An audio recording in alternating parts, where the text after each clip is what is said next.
તો રાજ્યમાં વધતા કોરોના વચ્ચે હવે સરકાર સતર્ક બની છે। આજે રાજ્યની સરકારી હોસ્પિટલમાં મોક ડ્રીલ યોજાશે, જેમાં સરકારી હોસ્પિટલમાં ઓક્સિજન પ્લાન્ટ ચાલુ કરાયા છે। તો રાજ્યમાં હાલ કોરોનાના 265 કેસ એક્ટિવ છે। કોરોનાની સ્થિતિ ચિંતાજનક નહીં હોવાનો આરોગ્ય વિભાગનો દાવો છે।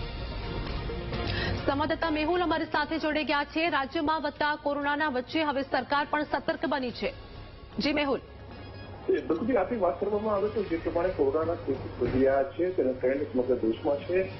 ગુજરાતમાં પણ કેસ વધી રહ્યા છે। ગઈકાલે જે આંકડા આવ્યા હતા 265 જેટલા કેસ રાજ્યની અંદર નોંધાયેલા છે અને આ જે કેસીસ છે તેને જોતા રાજ્ય સરકાર અને ખાસ આરોગ્ય વિભાગ સતર્ક થયું છે। ગઈકાલે આરોગ્ય મંત્રી વિશ્વેશ પટેલે આ સંદર્ભે બેઠક કરી સમીક્ષા કરી હતી અને કેન્દ્રીય આરોગ્ય વિભાગે જે પ્રમાણે આપી છે તે પ્રમાણે રાજ્યની તમામ સરકારી હોસ્પિટલો પીએમઈઆર મેડિકલ કોલેજ આસપાસની આવતી હોસ્પિટલોની અંદર આજે મોક ડ્રીલ કરવામાં આવનાર છે। સવારે 11 વાગે ઓક્સિજન પ્લાન્ટ સહિત જે અલગ અલગ જે કોરોનાના સમયની અંદર નાખવામાં આવ્યા હતા તે કાર્યરત છે કે કેમ, તેની કાર્યક્ષમતા કયા પ્રકારની છે તે સહિત જે બાબતો છે તે ફક્ત પોલીસ કરવાનું કરું છું।